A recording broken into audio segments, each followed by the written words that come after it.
আল্লাহ আল্লাহ আল্লাহ! পুরো private কারটি cover ভ্যানের ধাক্কায় দুমড়ে মুচড়ে গিয়েছে দেখুন। আল্লাহ এই প্রাইভেট কারে থাকা যাত্রীদেরকে হেফাজতে রাখুন। আসসালামু আলাইকুম প্রিয় দর্শক। আশা করি সবাই ভালো আছেন। আমিও ভালো আছি। আজকে প্রতিনিয়ত আমার অফিসে আসার সময় আমি একটা জ্যাম দেখতে পাই। আর এই রাস্তাটি হচ্ছে আমার একদমই মুখস্থ। কেননা আমি অফিসের কাজে প্রায় এই রাস্তাটি ব্যবহার করে থাকি। ভালো কথা, আমার অফিসটি হচ্ছে আপনার ভাটিয়ারি মাদাম বেবির হাট এবং সেখানে আমাকে বাইক দিয়ে যাতায়াত করতে হয়। যখনই দেখি আমি আমার এই রাস্তাতে প্রচুর একটা জ্যাম পড়েছে, তখন আমি একটু অনুমান করে থাকি যে হয়তো সামনে কোনো একটা অ্যাক্সিডেন্ট হয়েছে। কেননা অ্যাক্সিডেন্ট ছাড়া কখনো ঢাকা হাইওয়েতে আপনার এরকম জ্যাম হয় না, এরকম গাড়ি ঘোড়া আটকায় না।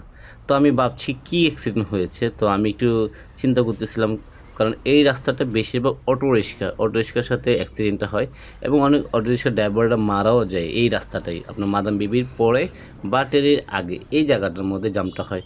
তো আমি সেটাই ভাবছি, এখন বাম পাশে দেখতেছি অনেকগুলো কাভার ভ্যান। এখন আমি চিন্তা করছি কাভার ভ্যানের সাথে শুধু অটো রিক্সা ধাক্কা খায় তাহলে তো অটো রিক্সা দুমড়ে মিশে যাবে। এই পাশে আমি আবার কতগুলো গাছ দেখতে পাচ্ছি। এই যে এখন আমি পুরোপুরি দেখতে পাচ্ছি, দেখুন সামনে একটি প্রাইভেট কার। আল্লাহ আল্লাহ আল্লাহ আল্লাহ! এই প্রাইভেট কারে থাকা সকল যাত্রীকে তুমি হেফাজতে রাখো। প্রাইভেট কারে একদম দুমড়ে মুচে গিয়েছে। এটা বাম পাশে একটি কাভার ভ্যানের সাথে ধাক্কা খেয়ে এই অবস্থা হয়েছে।